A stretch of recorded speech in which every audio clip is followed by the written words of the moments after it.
వృషభ రాశి వారికి ఆర్థికపరమైనటువంటి విషయాలలో ఇంతకుముందు మీరు తెలుసో తెలియకో ఇచ్చినటువంటి గ్యారంటీల వలన కొద్దిపాటి ప్రతికూలతలు ఎదురయ్యేటువంటి, కొంతమేర మిమ్మల్ని జనాలు ఇబ్బంది పెట్టి మీ దగ్గరకు ఒత్తిడి తీసుకుని వచ్చేటువంటి అవకాశం కనబడుతోంది.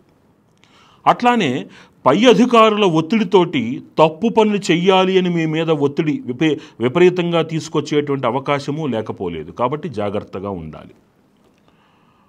ఈ ప్రణాళికలను ముందుగానే మీరు ఊహించుకుని ఆ విధంగా మీ పై అధికారులను మీరు కాస్త హెచ్చరించి తప్పు జరుగుతోందని ముందుగానే వారికి తెలియజేయడం వలన మిమ్మల్ని మీరు కాపాడుకున్న వాళ్ళు అవుతారు. ఆర్థికపరమైనటువంటి ఏ వ్యవహారాల యందు కూడా సంతకాలు పెట్టకుండా ఉండడము మీకు చాలా శ్రేయస్కరమైనటువంటి విషయము. గ్రహ సంబంధ రుణాల కోసం మీరు చేస్తున్న ప్రయత్నాలు ఏవైతే ఉన్నాయో ఈ మాసము కూడా కొంచెము జాప్యం జరిగేందుకే అవకాశం ఎక్కువ కనబడుతోంది. అనుకోనటువంటి ఆఫీసు బదిలీల వలన కొంత ప్రయాస కనబడుతోంది. అదే విధముగా ఆరోగ్య రీత్యా కూడా ఉదర సంబంధమైనటువంటి కొన్ని ఇబ్బందులకి మీరు కొంచెం లోనయ్యేటువంటి అవకాశం ఉంది. అలాగే కీళ్ల నొప్పులు కూడా ఏమైనా ఒకంత బాధ పెట్టే అవకాశం ఉంది. కానీ మొత్తం మీద మాసములో సానుకూలంగానే వెళ్ళిపోతుంది తప్ప భయపడాల్సినటువంటి అవసరము లేదు అని మనం స్పష్టంగా చెప్పవచ్చు.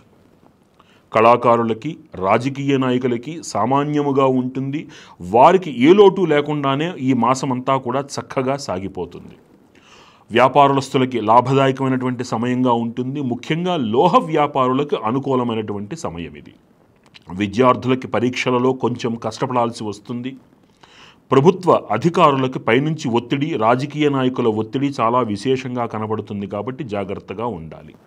కళాకారులకి ఇందాక చెప్పినట్టు సామాన్యముగా ఉంటుంది. వారికి ఏ లోటు లేకుండా సాగిపోతుంది. కానీ ఒక రకమైనటువంటి అవకాశం, అంటే ఒక విశేషమైనటువంటి అవకాశం మిమ్మల్ని వరించేందుకు కూడా ఒక అవకాశము లేకపోలేదు. కానీ దానిని మీరు ఎంతవరకు సద్వినియోగం చేసుకుంటారు అనేటువంటిది మీ విచక్షణ. అంటే ఆ సమయంలో మీరు ఆ విచక్షణని ఉపయోగించి సదవకాశాన్ని మీరు సద్వినియోగపరుచుకోవడం మూలంగా కొంత విశేషమైనటువంటి ధనలాభం కూడా సూచితమవుతోంది.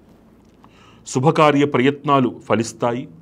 కొంతపాటి జాప్యము పనులలో జరుగుతున్నప్పటికీ కూడా ఏ విధమైనటువంటి ప్రతికూలతలు లేవు. కాబట్టి మాసమంతా కూడా ఒకంత సానుకూలంగానే ముందుకు సాగుతుంది.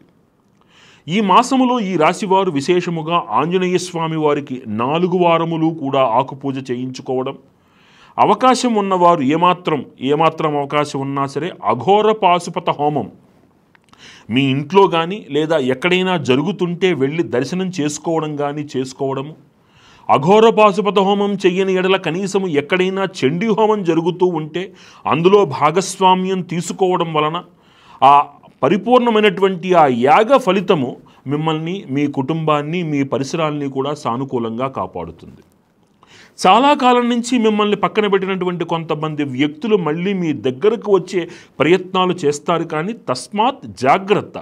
అంటే వచ్చారు కదా అని మనల్ని మనం మరిచిపోయి మనం ముందుకు వెళ్ళడము, సహాయాలు చేయడం లాంటివి లేకుండా కాస్త ఆచితూచి వ్యవహారాన్ని, ఇంట్లో వారి యొక్క సలహా సంప్రదింపులతోటి పనులు చేసుకోవడం అనేటువంటిది చెప్పదగినటువంటి సూచన. ఈ పరిహారాలు ఆచరించి ఈ రాశివారు మరిన్ని సత్ఫలితాలు పొందాలని ఆకాంక్షిస్తూ